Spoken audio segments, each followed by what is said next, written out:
Welcome back to Enlighten Up, everyone. You are listening to episode 16, Chakras, Sex, Energy, and DNA Floaters.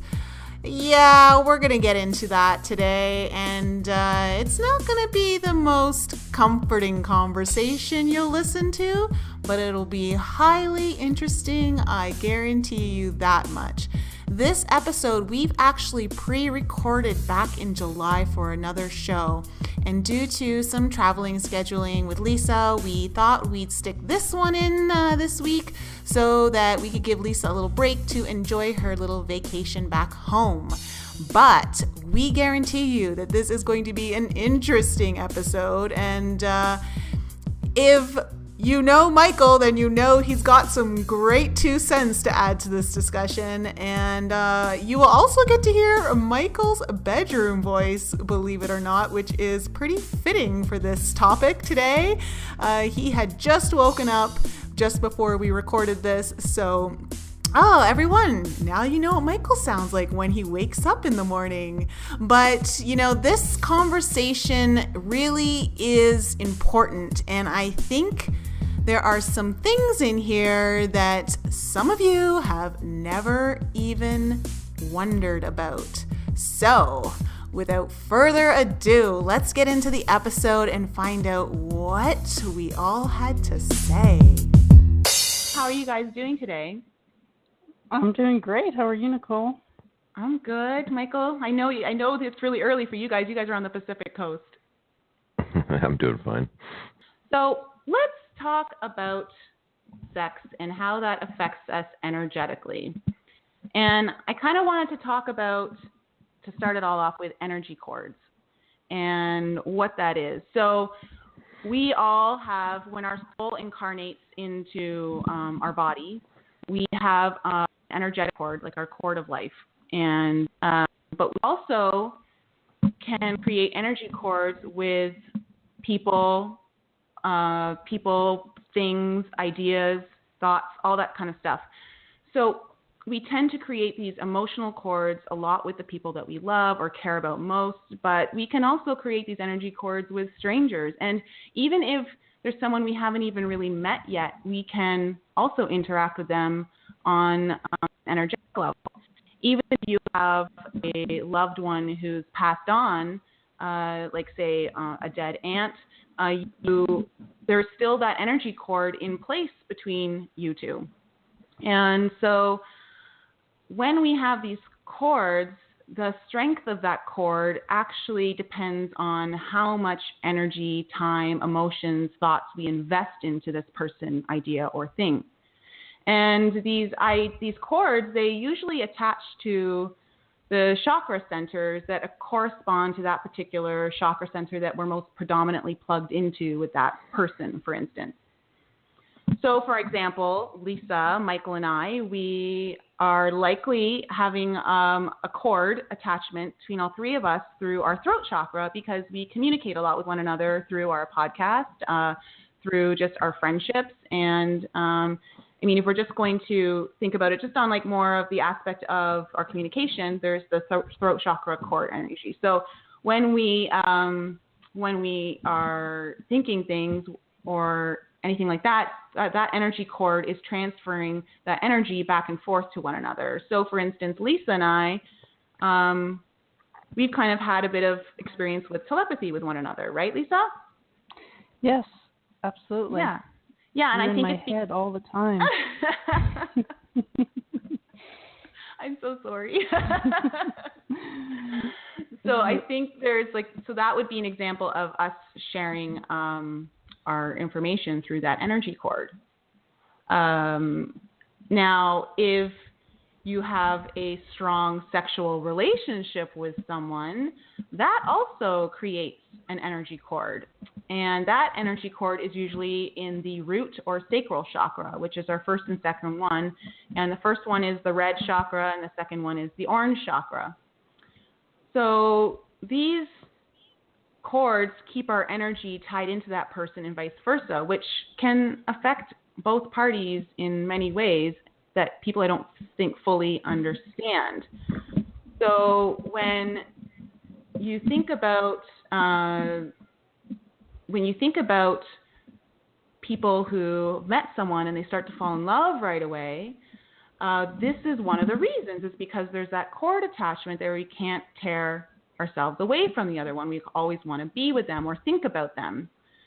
But this also explains, I think, for instance, if you've got a friend and you're thinking about them and all of a sudden they just call you on the phone, your phone rings and it's them and you were just talking to them, that is an indication of your thoughts being transferred along the energy cord. Sorry, guys, one of you two is moving your mic around a lot, so I'm just picking up a lot of interference. So I'm just going to ask you to try to minimize that movement. But that's a lot better. So the cords, the energy cords that we're talking about are very connective to us and whoever else is out there. So, Michael, have you had any experience with this idea of the cords with someone in your life? The way you're describing it, I always looked at it as just chemical reactions happening in your head and body. When you meet somebody new that you actually like, it goes through that instant process, which cultivates into a relationship, and then you just get used to each other, and then maybe one day you guys break up. That's the way I thought. That is a very basic way of looking at it, yes. That's dark. You asked. You told, yeah. Are you single, Michael, by chance? Yeah. Oh, I just How so did happens I guess that? I am. No, but the way I always looked at it, I literally did look at it like it's just chemistry and hormones going off in your mind and body, which is a sad way of looking at it. No, but that's okay. Well, that's part of it. It's not that it isn't part of it. It is one aspect of it. But I think that goes to speak about how often many of us just assume our relationships are more on that physical level of, they're just chemical reactions within our body, and not taking it more into that energetic level. I think of it too as maybe because I think of past lives and your soul group, and that you've probably maybe experienced previous lives and connections with that person. Yes. Maybe that's why you have a connection to them. No, that's absolutely correct. So let's talk about that. So I know for myself, when I was younger, I had a huge affinity with Egypt. And I'd never been to Egypt. I didn't really know much about Egypt, but I just knew that I just needed to learn more about Egypt. I really wanted to go there. And it wasn't until later on where I did past life regression where I found out I had some major past lives from Egypt. And it was that energy cord from that lifetime that was still present with me that was allowing me to have that connection. And then, of course, once I had my Akashic records read, that's when I found out that Egypt is my origin here on this planet. So that speaks to that idea of it can happen with places, but also with people. So you've met people in past lives. Yeah, you have that energy cord. So when you just meet them, you feel like you've known them your whole life. Yeah. Yeah. I feel like that's been happening to me a lot more, where I actually have visions of, I meet people and then I end up having a vision of a past life with them. I just know that I had a past life, really obvious. Feel such a strong connection. Well, let's talk about this idea of energy cords. And for instance, you meet someone, you're crushing on them really hard, and you can't stop thinking about them. This person may not even know you exist. But you keep sending out your thoughts, which are driven by your feelings. The engine behind our thoughts is our feelings. And that person will either be drawn towards you if they like that signal, or repelled if they don't like your signal. So soon as you start thinking about someone in that way, you're creating that energy cord to that person, and they're going to start picking up on your energy, whether they may not know that's exactly what they're picking up on, but they're going to feel it. So it kind of, that whole idea of you meet someone, maybe you're really interested in them, so you might Facebook stalk them or something like that. Well, this just kind of goes to show that maybe you don't want to be that energetic creeper, constantly sending out your thoughts and emotions to that person, because it may be repelling them and it may be working against you. Like that's one interesting. Yeah. So we don't always understand that we can really affect how that person engages with us just by the amount of thoughts or time and emotions that we put into that person just in our daily thinking or anything like that. But, sexual relations amplify these cords greatly. It's one of the strongest binding cords when there's like that sexual relationship. So the more emotionally attached the relationship is, the stronger the cord becomes. So depending on how evolved the relationship is, that will kind of dictate, is that cord clean or is that cord kind of being mucked up with crap? So for instance, if we have a relationship where someone comes in and they're needy and the other person is the one kind of giving to them a lot, then they end up draining the energy of the other person, and that ends up creating a lot of resentment. And the person may not understand it yet on the physical level, but on the energetic level, they're constantly being drained, and they don't know why they're feeling so tired and low and in that lower vibration than they were before they got into this relationship with the person. And so that neediness can create that resentment. But if both parties are loving and the energy shared is both from that loving place, not desiring to take away from one or the other, then the energy along that cord becomes very nurturing to both parties. So if couples are trying to salvage a relationship, the energy cord needs to be cleaned. And in many cases, if this doesn't happen and a breakup occurs, it can be very obvious why someone finds it very difficult to move on from that person, or finds that they're still thinking about that person. So do either of you have any instances where you've been in a relationship where you've been the one who's been thinking about the other person too much, or you've had someone being contacting you all the time, they just won't let you go? Yes.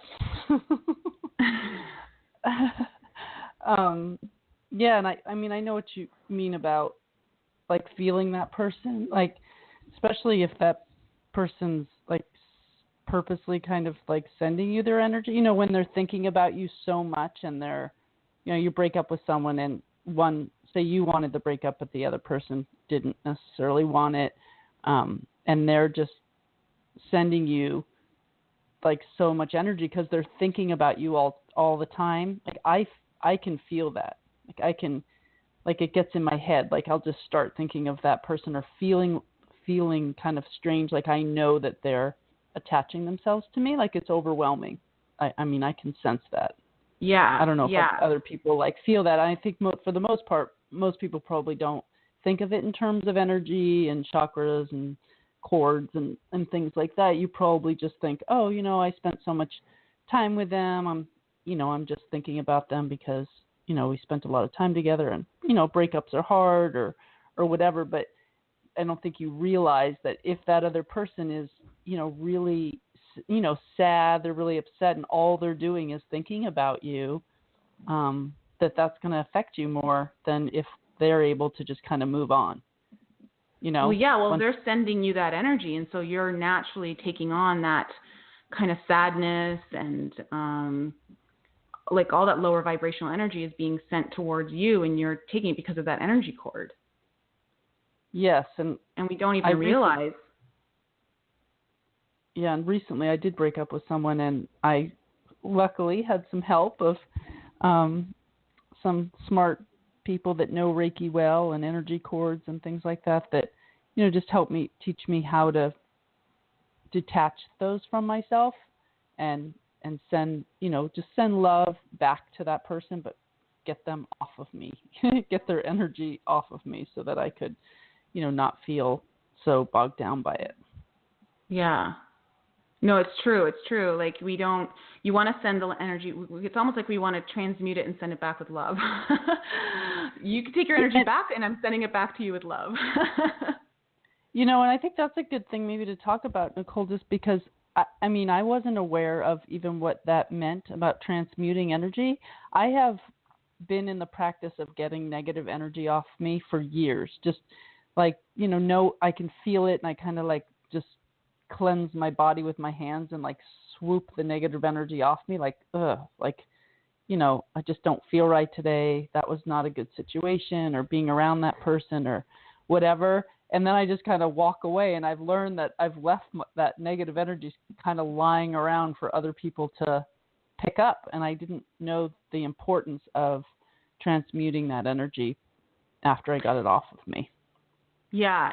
It's really important to use the violet flame of transmutation to transmute that energy. So it's just, and you don't even have to visualize it if you're not a visual person, but it's important that when you're doing any sort of cleansing, and I know we touched on this on a show earlier on, maybe a month or so ago, about, we've been given the technique of when you're in the shower and allowing the water to imagine it that it's cleansing and blessing you and washing away the energy.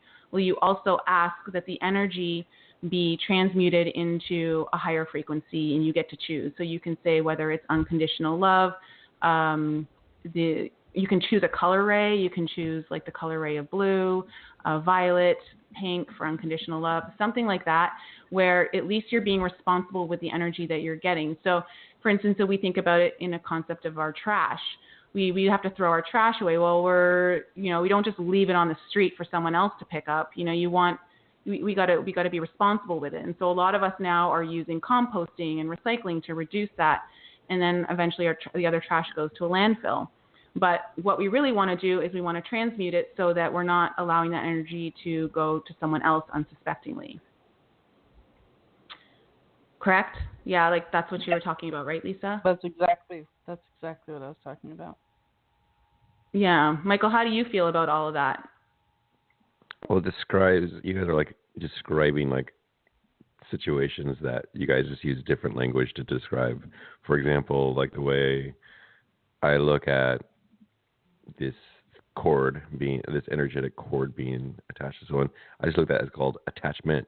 It's like we get attached to someone, and even if it's a friend, like I've had more problems keeping friends than girlfriends lately, and it's not because I'm an asshole, but it might be because of that. No, it's more like just weird things in life that happen, and all of a sudden I don't have a good friend that I was talking to on a daily basis, and you just miss that attachment, you miss that connection that you used to have. I'm not sure if I ever experienced like receiving energy from another person or a stalking type ex. I'm not sure if I've gone through like that, but that's an interesting thing. But yeah, you just get used to a relationship and you have that tight connection. And when it suddenly goes away, like what breakups happen, it's almost a jolt to your system. It's a jolt to your daily life. And I can imagine on the energetic spectrum, it's quite a jolt there as well. I'm personally just learning a lot about this stuff. So what you guys describe with your terms, I'm like, I have my own way of describing that with my more physically limited terms. Well, go for it. No, I mean, like everything you describe is like, it's not. I just chalk it up to, for example, when you go through a breakup, like I just helped my sister go through a breakup, and I'm like, you got to get rid of everything. You got to go through what they call he talks or she talks, depending. Meaning like.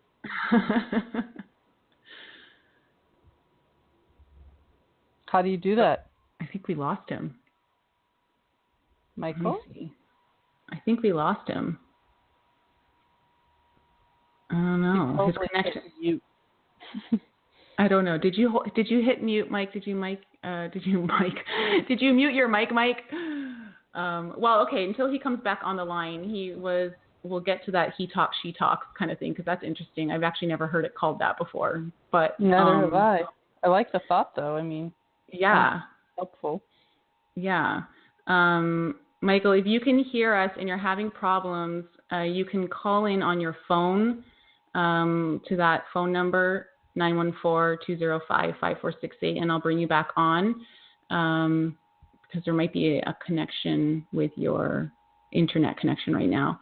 But until he comes back on, let's talk about having sex with a partner and what's happening. So it's really helpful to be aware of the energy that you're exchanging with your sexual partner, because there's a transference of energy when we have sex, and it's not just DNA. So lower vibration energy such as anger, sadness, fear, it tends to manifest itself as headaches, body aches, cloudy thoughts, irritation, poor attitude after having sex.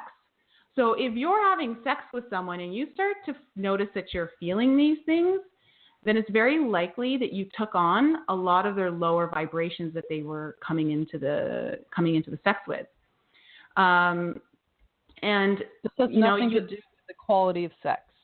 No, the sex may have been great. Who knows? But the energy behind it though could have that effect. And it's, believe it or not, it's your body telling you that you've picked up on some bad energy and you kind of need to get rid of it now.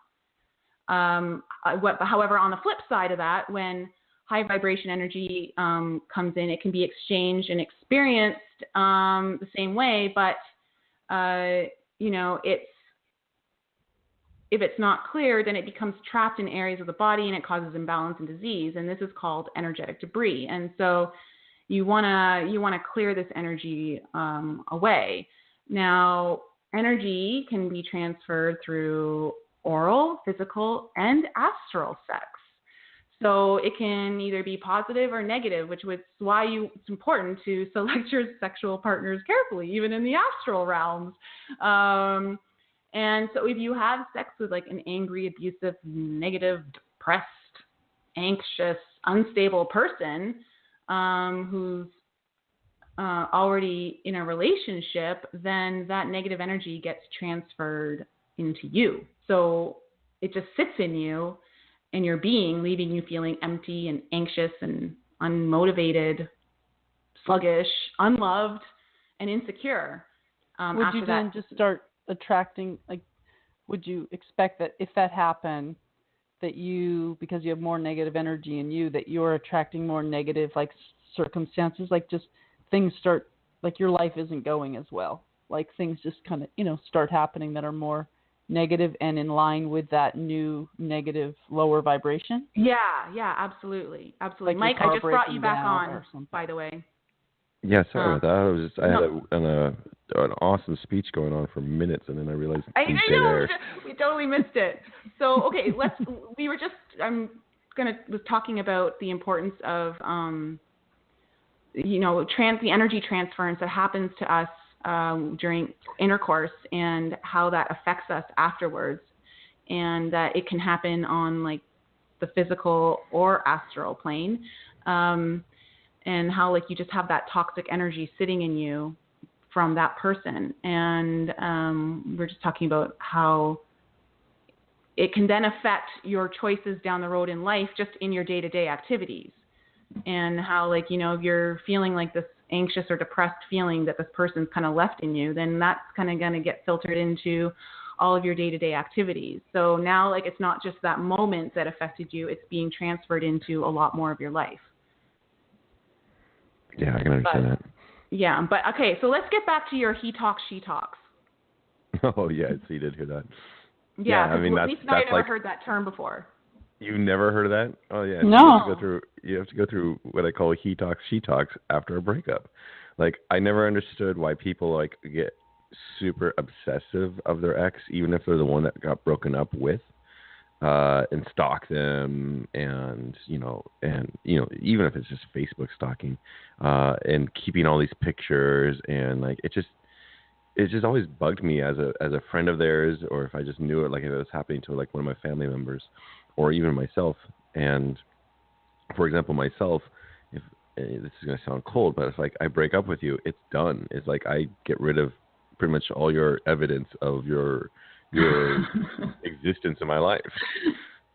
You know, I'm not going to hold on to an old T-shirt. No, I'm going to get rid of all the pictures on the phone just because, unless for some reason there's a reason why I need your picture, it's gone. So it's like that's the way I go through what I call she talks. You know, getting rid of that. Like I never understood people that were in a very long-term relationship that somehow claim they were friends afterwards. It's usually never the case. Usually it's one person that doesn't have enough energy or whatever to remove another person completely out of their life. So they kind of let him or her hang along as this, you know, friend, quote unquote. And that just elongates the process, in my opinion. So we've been kind of like cutting each other. Yeah, we can be kind of cutting each other off. No, it doesn't. And so, like, I just try. It just doesn't work. I just had that experience with my sister. I'm like, you gotta get rid of it, and she wouldn't. And like, she was in Grand Cayman with me. Like the first night, I was trying to convince her to get rid of the pictures. You shouldn't be Facebook friends with him, because she was like wound up from this guy. It was negative too. This was not positive. It wasn't like, oh, he's a good guy and they had a misunderstanding. No, he was an ass and he needed to go. And she just couldn't see it. So eventually, though, she like was so proudly like texted me like after she got back from the vacation. She's like, I got rid of him. I got rid of all the pictures, and he's not my Facebook friend. I'm like, congratulations. You know, that's what she did do. But I think we just subliminally know that we have a connection, that we just need to find a way to disconnect. Well, I think there's definitely some validity to everything that you're saying, and I think it's important to practice that form of detachment. But I think once you're truly detached, then I think it is possible to become friends with that person, because I have that in my life. So I guess the most meaningful last relationship I had with a man, you know, it was not the greatest relationship towards the last half of the relationship. There was a lot of there was a lot of. I'm going to tell you, Nikki. Almost all relationships, the second half is usually not as good as the first. No, this is true. This is very true. This is very true. But it was very destructive. Let's just put it that way. And when we finally broke up, we were still friends, but we realized that in order for us to really focus on one another and just kind of clean up our own side and move on in a healthier way, we needed to take time away from one another, because even we tried it, maybe 4 or 5 months, we would try to become friends again. And I just realized he was still putting his stuff on me. You know, he was still blaming me for certain things, and I was kind of taking it, like I was the caretaker in the relationship. And so I was easily taking on that. Now, when we finally said, I finally had to say, you know what, no more. And I need you to give me space, and we can't talk for a while. And I don't know how long that while is going to be, but we do. And I had to just put up my boundaries. And so, like I did need to kind of create that detachment from it. But after a certain amount of time had passed and I had completely cleared my stuff, he had cleared his stuff, and we are now able to still be really good friends and can communicate with one another without any of that other stuff coming into it. So I think it's possible, but I don't think it's one of those things that just happens overnight. And I think it depends on the conscious awareness of each individual and where they're at in their lives and what they are trying to bring into their own lives. So it's not, I don't think it's like a simple yes or no kind of answer. There's always like different layers to it, but I think detachment, there's something to be said for that. Like you definitely want to kind of clear it out and clean up your own side so that, you know, you're good on your end. And then, like sense. you were saying, there has to be a period, right, of detachment. Yeah. And then the opposite can happen too, where you are kind of interested. This is what going along with something else you said. You're kind of interested in somebody. You show them a little bit of attention, and all of a sudden they become smothering obsessive with you, and it's a complete turnoff to you. And you're going in the opposite direction. You're like, okay, I thought I was, but no, this is a little bit too strong, so I'm going completely the opposite. Well, because now their energy's coming off as needy and desperate, and that's not attractive to anyone. No. Really? No. That's why when you like someone, you ignore them.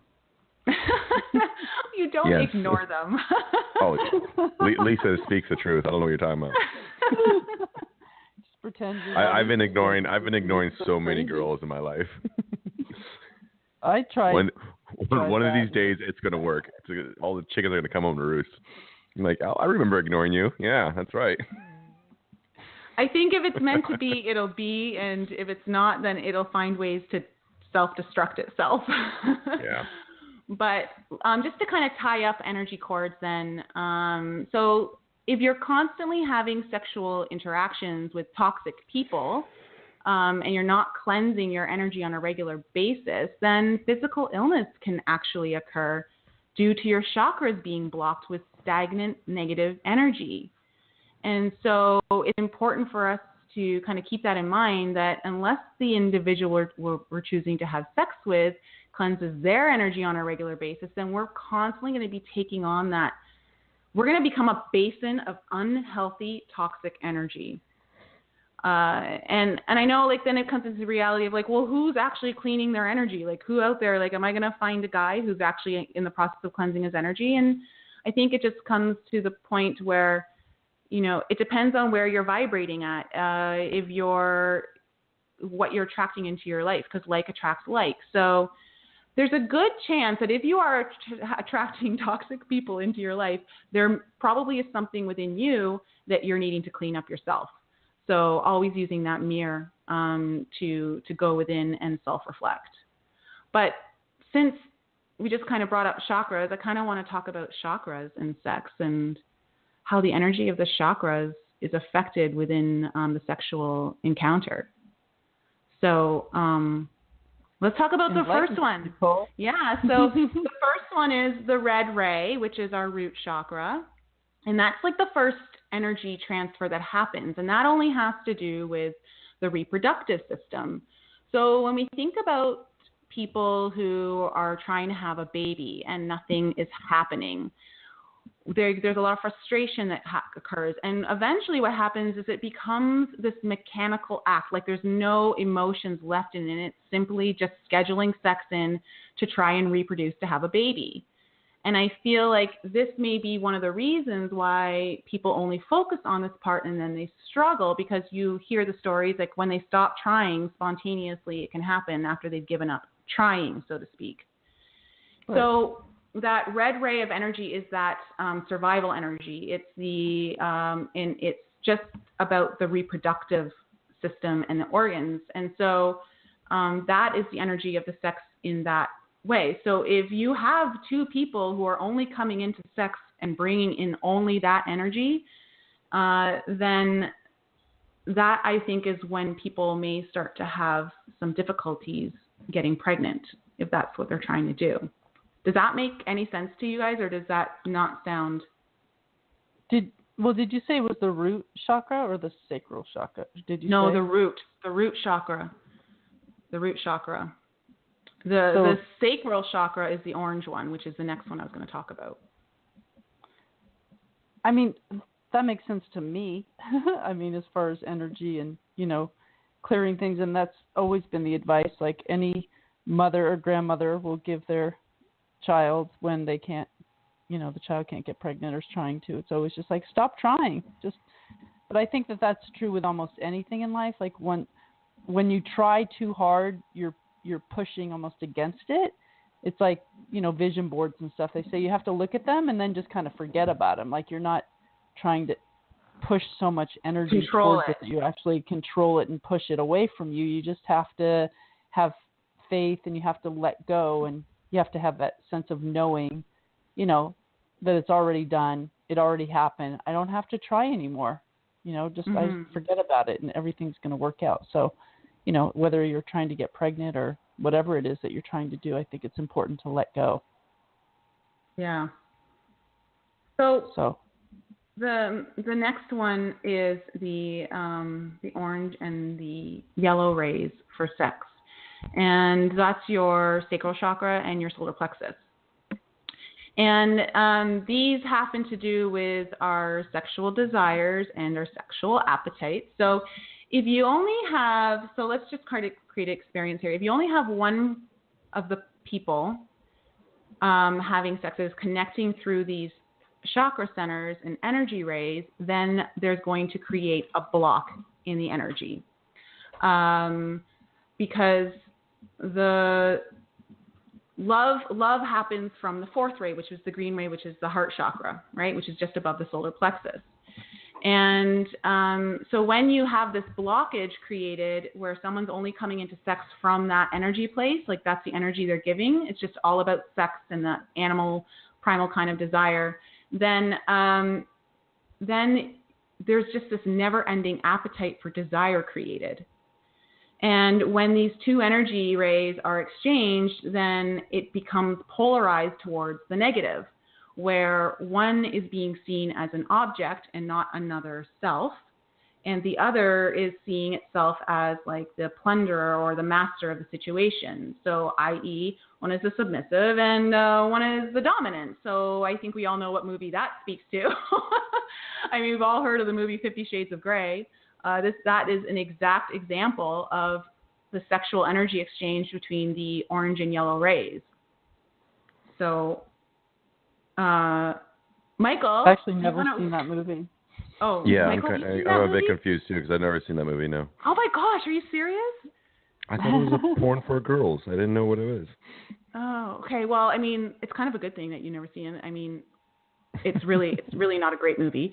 But I've heard that. I didn't want to fill my head with it. Yeah. Oh, I had a friend who told me it's like the best love story she ever watched. I'm like, what? I thought it was yeah. But she's also the one that's also trying to convince me. Yeah, she also tries to convince me to have open random sex with anybody that walks through the door. I'm like, no, not about that. But she is, and so be it. Yeah. So then that goes to speak why she liked that movie so much, because that's where her energy is, right? That's where she wants to give her energy and receive her energy. And that is definitely not the energy centers where love is created. So they're lower vibrational. They keep us more in the ego. And that's one of the effects that happen when we're having sex. So when you're having sex, you kind of want to be aware of, like, where's my energy coming from? Is it just about this primal need, or am I coming at it from a place of love, which is, it's a sacred union. And I think a lot of people, and just in how we're being told what sex is, it's not honored in the way that I think it's supposed to be. So when you move up from that and you do have a couple sharing energy from that fourth ray, the green ray, two things can happen. So one, if they're both sharing this energy, then the experience of the energy will be physically revitalizing to the bodies, because the energy is being drawn up from the roots of their beingness through their energy centers.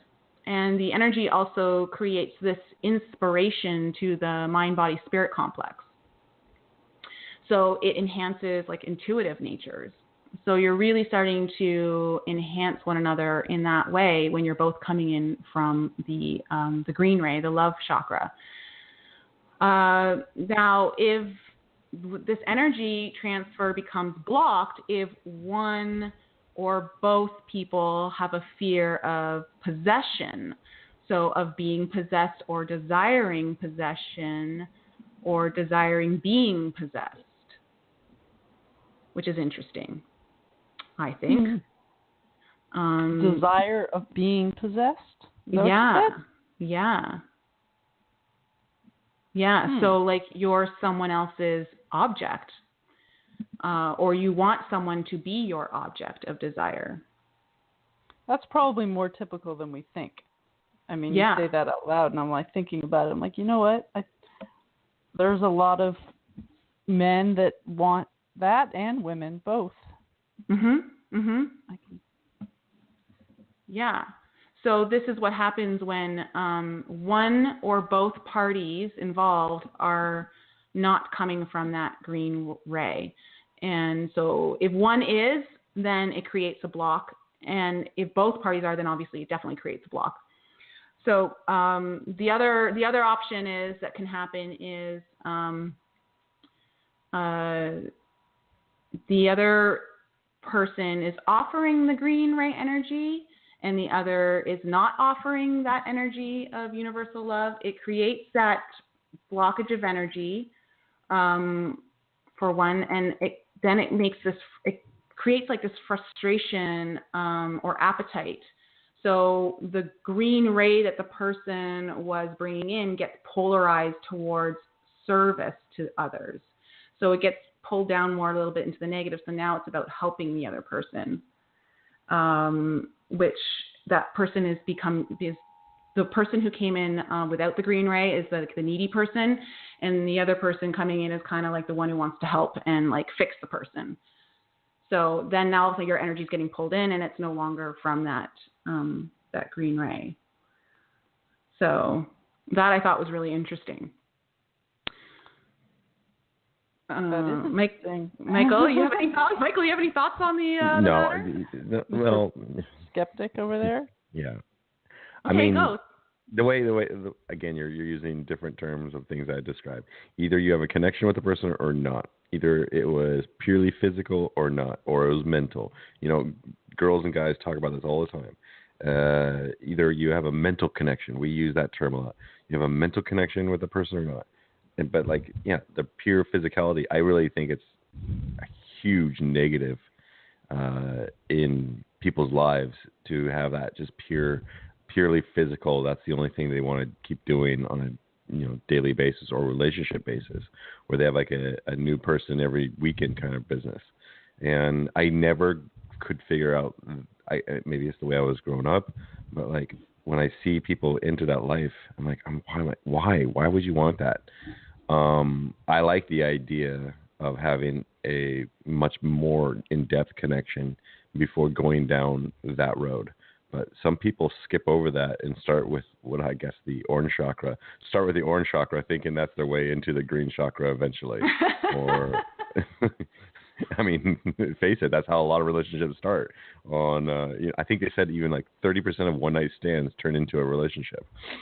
And it's kind of an interesting way to hear you guys, the way you describe these things, that I'm like, well, it's like almost like we know that this is going on. We just don't have those terms that you guys are talking about to describe it. I think people mistake, obviously people mistake sex with love, and they think that that's, the way to get close with someone and to show their love is like through sex. So I mean, that's all we teach, though, when we're young, in a way. Like, when you should be able to have a non-sexual relationship with someone and be, feel just as close to them, and then, incorporate that into it. But we generally start there. We start with the sex. Exactly. So. Yeah. And so what happens is you end up having sex with someone who you think is great, and then you get to know them, and you're like, oh, they're not who I thought they were. And now you've got all these energy cord attachments attached, and they're sending you all their crap, and it's kind of bringing you down. And, in return, you're probably sending crap back to them as well, not knowing it, and that's how the relationship just goes downhill real fast. And it's hard to recover from that. It takes a lot of work. So it's understanding that it's not just, I think when we think about our physical relationships, that we think about just in how we're spending time with that one another and any communication that's going on, whether it's phone conversations, texts,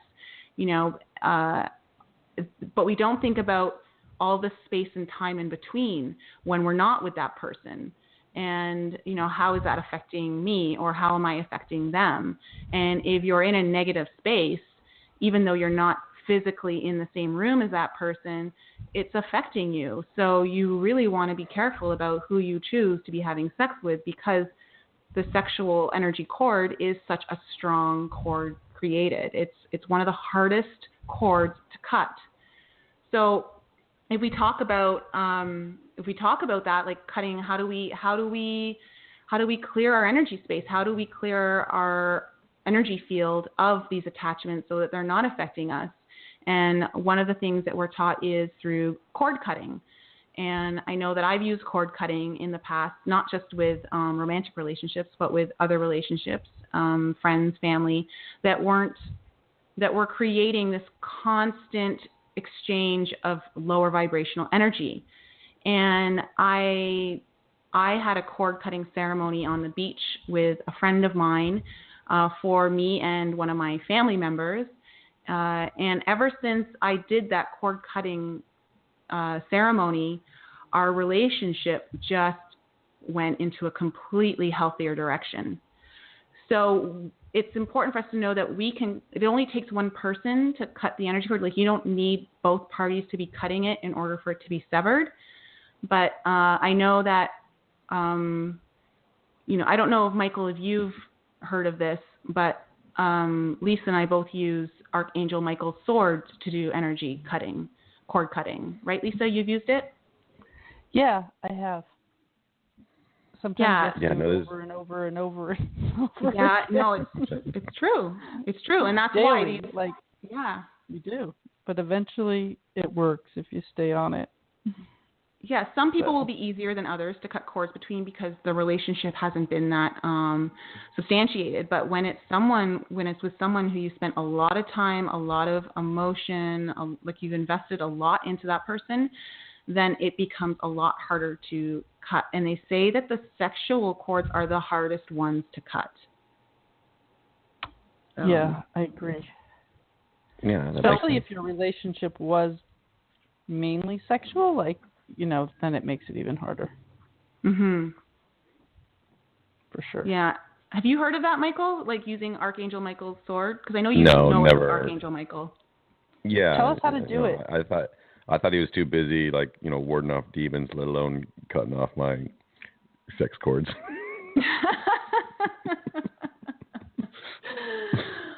Well, to use Archangel Michael's sword, it's the blue flame sword, and you just envision holding the sword and see your energy field if you can, and you take the sword and you just cut through all cords around you, all energy cord attachments that are no longer serving you, that are not for your highest good.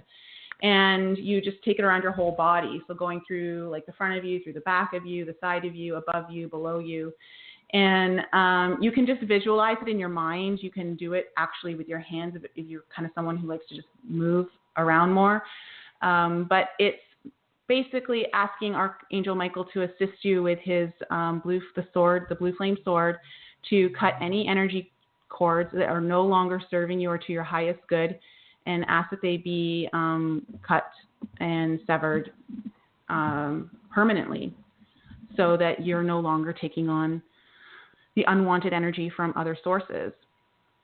And sending that love back to them, I think, is also really important, not just severing it and leaving it there. Yeah, you're severing it. You're severing it with the highest purpose. So it's in a loving way. It's not like when you think about in war, like you're trying to cut something, but it's done in the most loving way, because it also is good for them, right? When you cut the cord, it means that your energy is no longer going to them. So if you had a bad day, you're no longer sending them energy, So it is a very loving act to do. Yeah, and I was also taught to you can kind of go one step further and even wrap that person in, whatever color light you choose, whether it be indigo or green or white or rainbow light, and just kind of wrap them up in it. And then you can visualize putting that person, say, on a boat or in a slingshot or, in a balloon or something, and just pushing them away from you and back to push them to God, or push them just away with love and, gratitude and all that, just so that you make it a happy thing, Mm-hmm. Yeah, so that it feels good. You're not. I agree. I like that. I like that a lot. Yeah, Carolyn, our friend Carolyn, taught me that. She's like, just wrap them up in a little blue burrito light and slingshot them out into the stars or something, So, especially if you just really feel that. You do feel that if you pay attention to how you're feeling, which I think most of us don't, and we assume how we feel is from outside circumstances, like things happening to us on a daily basis. I've noticed that now I try to pay attention to why don't I feel right today? What is going on? I don't think it has anything to do with, what happened to me necessarily today, but what type of energy is on me that is making me feel kind of funky. And then taking the time to just cleanse that energy, or, maybe it's a cord that needs to be cut again or something like that, and then just taking a few moments to think about that and stabilize your energy. And if you really pay attention to that and do those things, it does make a big difference in how you'll feel throughout the day. Definitely. That was great. Thank you for sharing all of that. It's so important for us to be in tune with what we're feeling on a day-to-day basis, and taking responsibility for those feelings. Because although it may seem like it's coming from outside circumstances, we are in total control of the way we feel to a certain degree. You know, obviously with these energy cords, there's stuff coming in, but so then you have to be responsible. Like, oh, okay, do I really want to be attached to this person or be thinking about this person and having them affect me this way, or am I doing the same thing to them? So it's just about being responsible with your energy, I guess. But you know, even speaking to this idea of where our energy is coming from. Is it coming in from in our lower chakra system, or the heart and above in the higher ones? You know, this is one of the reasons why Tiffany suggests to all of us to do the breath of life, because it assists our energy in resonating from that higher heart chakra into like the throat, the third eye, and the crown and above. And so when we are not conscious, then we start to fall into those lower chakras. So that breath of life that we've suggested, that assists you in keeping your frequency and energy up in the heart and above, which is kind of where we want to keep those ones really open. And I mean, we want to keep all our energy centers open and in balance, but where our energy is kind of really coming from, that's the place that we really want to come from. So I know, like, Tiffany had put out an article this week on Facebook, and it was about the DNA that is found in the female brain that belongs to men. That article blew my mind. So you read it? I did read it. Okay. Yes. Michael, did you read it, or have you seen it? Oh, yeah, I read it. It was kind of disgusted afterwards. Okay. So let's just do a little quick talk about that, and then we'll go into the discussion. But from what I understand, they're finding these, they were doing a study on fertility in women, and it kind of took a different turn because they started finding things that they weren't expecting to find. And one of the things was finding the Y chromosome floating around in the female brain. And as we know, like, the women don't have the Y chromosome. So how did it get there? And it's not from giving birth to a boy. If you're a female, is giving birth to a boy, which is one of the questions that they brought up, because some of the women that they found this in had never been pregnant before, let alone had a baby boy being birthed from them. So it's the obvious answer then becomes sex. And so they're finding now this proof that the male DNA that we have sex, like people that we have sex with, now stays within our DNA. And that's crazy. So, and I know that the reason why they're saying it's in the female brain and not the male brain is because I don't think they found a way to determine if the female chromosome is in there, because the men have the X chromosome in their DNA. So they're not sure yet how to determine if the woman has left her DNA, but I guarantee you that is happening as well. So it goes both ways. It's in both men and women. So whoever you're sharing yourself intimately with in a sexual way, I think about every partner you've ever had, their DNA is in you, floating around. Let's talk about that. Let's talk about that. Can we use energy clearing to get rid of that? Well, I don't know. See, this is where, like, Tiffany would be really great to come in. Now, I know that Tiffany does DNA clearing, so she goes into the cells and she clears that out. So that it is possible to get your DNA cleared. I think that's why you now starting to see more DNA healers coming up. And she obviously does that energetically.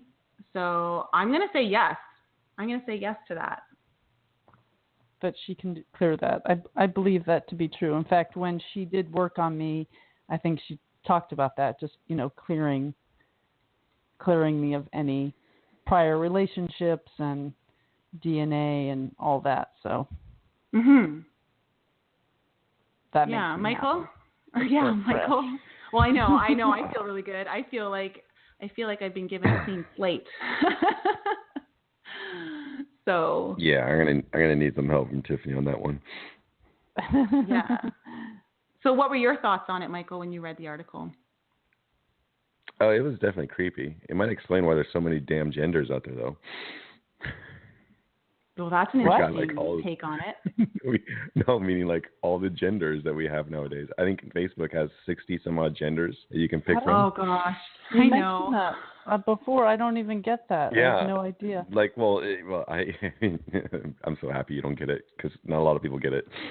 I was making a joke though, since we have extra chromosomes running around from past relationships, that perhaps it changes our gender, and that's why there's so many genders nowadays.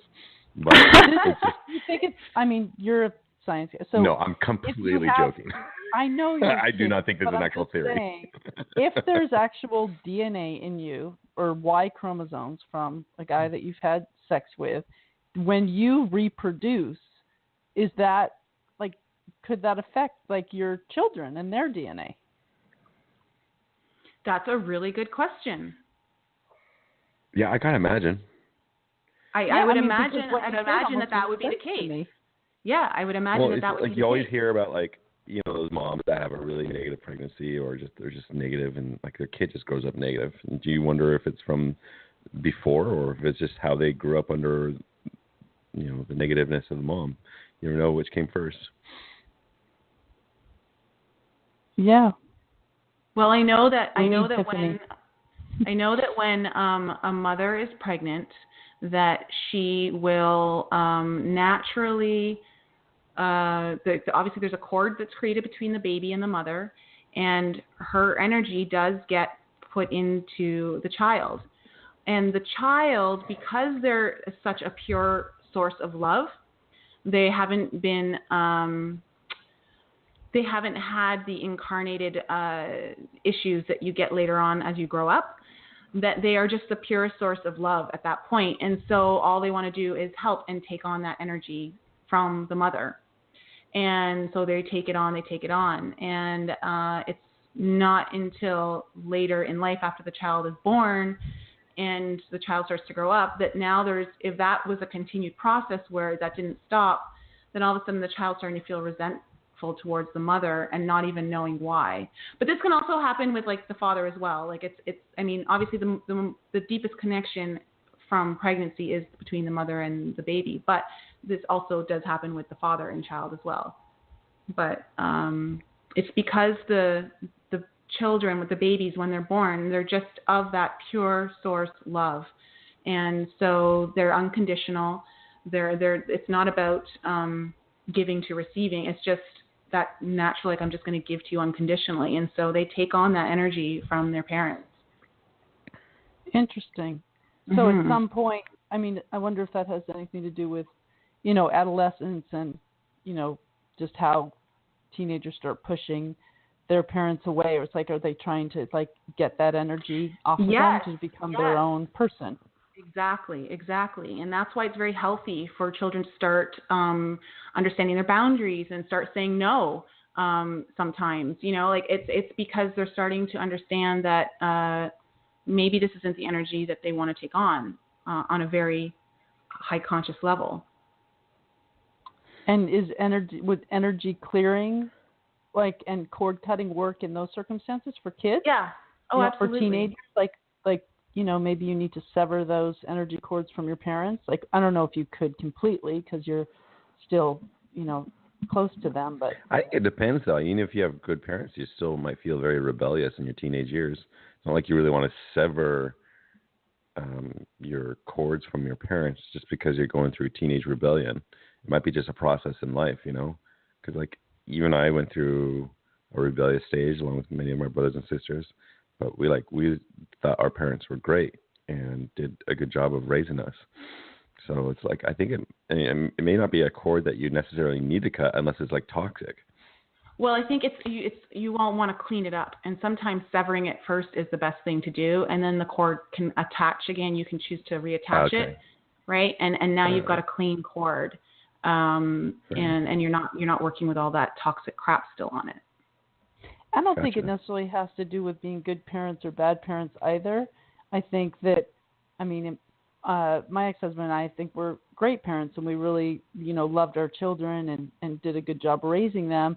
But we may also have brought some negative energy from just maybe our childhood or negative things that have happened to us in our energy fields, that maybe the kids picked up on, not necessarily because of anything we did or didn't do as a parent, but just as an energy field, feeling that negativity. Does that make sense? Mm-hmm. Yeah, that makes sense. So I think that would be important to just say, hey, I've been loving you unconditionally here, but you've got kind of a lot of crap on you. I don't want to be attached to you anymore. I got some conditions. Not that you did anything wrong as a mother, but, No. Yeah, because, we always have to remember that stuff's passed down to us generationally. And so everyone's doing the best that they know how to, given their certain circumstances and where they're at. And so we have to always honor that. And it may not be what's great for us, but it's not something that maybe they're even aware that they're doing or want to do. It requires a certain level of awareness. And so we always have to keep that in mind and have compassion for one another and everything that we've all gone through in our lives and what's been passed down through us through generations of our own DNA. So I think it's always important to remember that. But, when you want to clean up your own energy, though, it's a very loving act, though, to clear that out, to clear your energy field, to cut cords that need to be cut. It doesn't mean that you can't still have another cord with that person. You just want to cut it so that you cut the toxic one and then reattach a much cleaner one that can do it. Because, this happened with one of my family members, and now we have a much healthier relationship. And the stuff that used to be sent to me is not sent to me anymore. And so it was really interesting for me to observe that actually happening. So I've seen it happen with an actual person that I care very much about. And as a result, our relationship has grown tremendously in a very positive way and healthy way. So do you just do that one time? Like you just...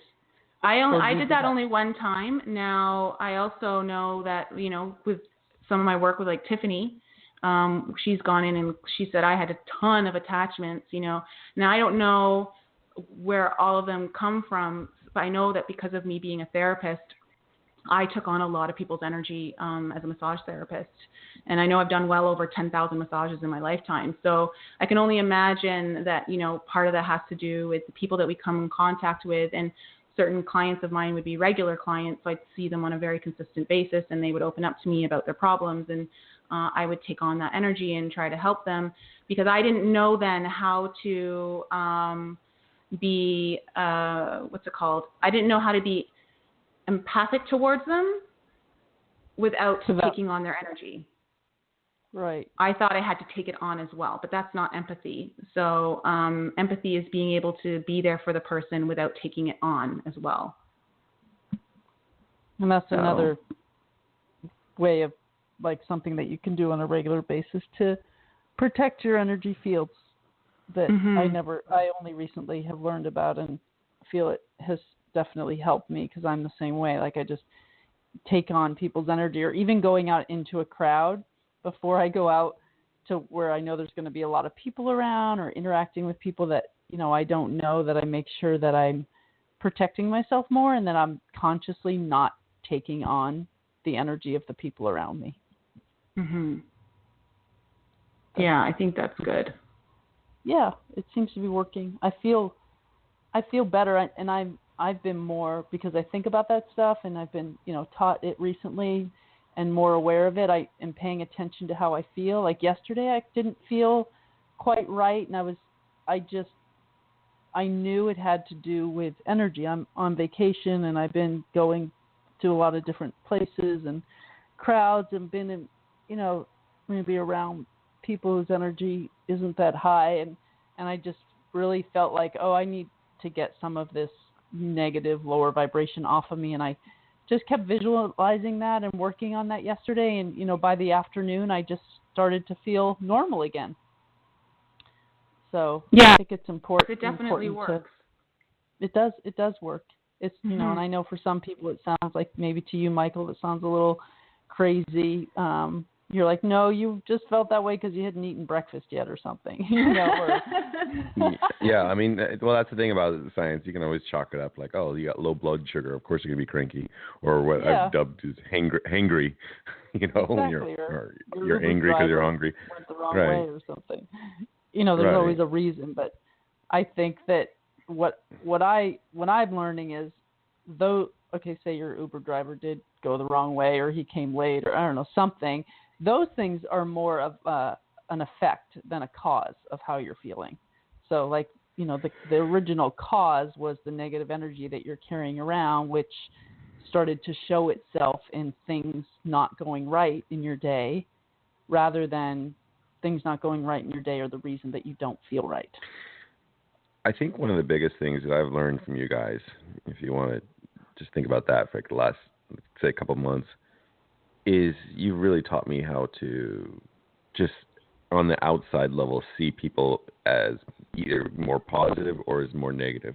And when you see people more in that light, you really do become a better person, or better at choosing the type of people you want to be with or hang out with. And I think recognizing, I wish I learned that early on in my life. I probably could have saved myself from a lot of bad things. But like, if you just know, like, have a sense of people's energy as either positive or negative, it'll probably lead you into a much better path if you keep going down the positive way. Yeah, well, I think also it's not about so much people being positive or negative, but more higher vibration versus lower vibration. And well, of course, to me, those are the words that I use, though, when you guys describe higher vibration, lower vibration, like positive versus negative. So maybe, your words are probably better. And also, it doesn't mean that that the lower vibrational or negative people are less than you. It's that you are choosing to vibrate. You want to vibrate at a certain frequency, right? A more positive frequency. And those people, whether they believe it or not, are choosing to vibrate at a lower frequency, and that's not what you want. So you're choosing to surround yourself with people that will. Right. No, I mean, I'm sure I've been that negative person myself in my life many times, and I'm sure other people have saw it and recognized it as well. And so it also helps me make sure I try to stay in, you guys say higher vibrational, I just say positive, try to, and which makes me curious on, okay, all the little things that you guys do on the side to keep your vibrations up. That's very curious to learn about those things too. So it's kind of interesting to see both of you these past few months. Well, I'm glad it's working for you. I don't know if that helps with my sex life, but personally, I'm fine. Not helping your sex life? Is that what you said? Yeah, I'm not sure if this whole last episode is going to help my sex life, but it's very interesting. Well, let's stay tuned for that. We'll check in with you a few months down the road. A few years. Yeah, sure. Give me that. Okay, we'll give you a few years. All right, that sounds good. Well, that was pretty good. I think we touched on a lot of stuff that I think is really important for people to be aware of when they're sexually active. And also to think about, maybe you're not sexually active right now, but think about all the partners you've had in the past that you were sexually active with, and that energy is still attached to you, and potentially their DNA is in you, which is a very interesting and thought-provoking thing to even think about. So your DNA is like the first blanket in a cheesier hotel now. Oh, gosh. Oh, gosh. Yeah, see, it is. It's kind of gross. When you think about it that way. And that wraps up the conversation for today. Yes, we can all thank Michael for leaving us on such an enlightening note. But these things are being studied, and there are many articles out there that are discussing this. So we thought we'd bring it to your attention And thanks for tuning in today. If you would like to leave us a rating or review, we would greatly appreciate it, as that will set us apart from all the other spiritual podcasts in iTunes. But before we leave, remember, please send in your dreams to our email, info@enlightenup.us, because we have Jim coming back on, and he is an excellent dream analyzer, and he is going to analyze some of your dreams on the air. And I think Michael even has a dream that he's going to share with us, and we'll find out what that one was. So that's coming up in a couple episodes. So we do need your dreams in before October 15th. That is the cutoff date right now. So please get those dreams into us at our email. And if you need any more information, of course, you can find us at our website, www.enlightenup.us. And please, if you can, follow us on all our social media, and you will stay updated and possibly get little tidbits of insight that come in throughout the week. So that's all for now, everyone. Have a great week, and we will catch you next time for episode 17.